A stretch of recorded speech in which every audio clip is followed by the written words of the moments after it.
Sure, when I get there, I'm going to know all these things that I'm going to need to know. He's going to grant me better eyesight. It's going to totally change my perspective. But the problem is, right now, I'm not there yet. And so anything I can use to correct my vision up until that point, I should probably take advantage of it. That's why I wear glasses.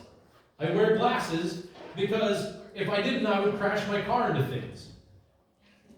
I wouldn't be able to read anything.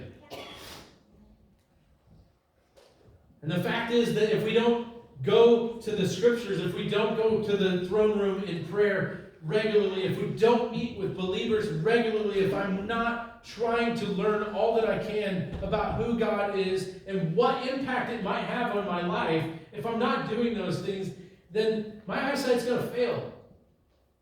I might crash my spiritual car into things. We don't want that. So as we sing this morning, I'd like you to consider the state of your vision. How well do you see Jesus?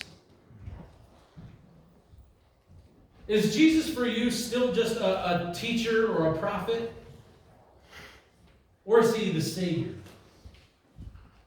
Is he the Savior of others, but not you personally? If he's your Savior, how well do you keep up with your vision? Do you get regular checkups? Or do you let your prescription lapse? The area up here in the front is always open. It's always open. So this morning, if you need to confront some poor eyesight this morning, I'd be glad to help you with that decision as we sing. I promise I will not spit in your eyes.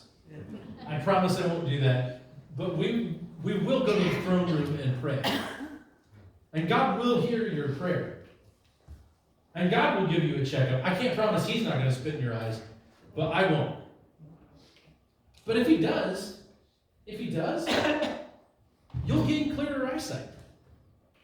He wants you to know who he is. He wants you to see him clearly. Just like he wanted the disciples to see clearly. He fed 9,000 people, plus a whole bunch, just to get the point across to his disciples. How much more would he do for us if we asked him? If we asked him for a clear eyesight and he said, okay, I'll give it to you, he's going to pull out all the stops because that's what Jesus does. He wants you to see him clearly. He's willing to do whatever it takes. I'm convinced he was willing to do this whole cycle over again just so that they would get it.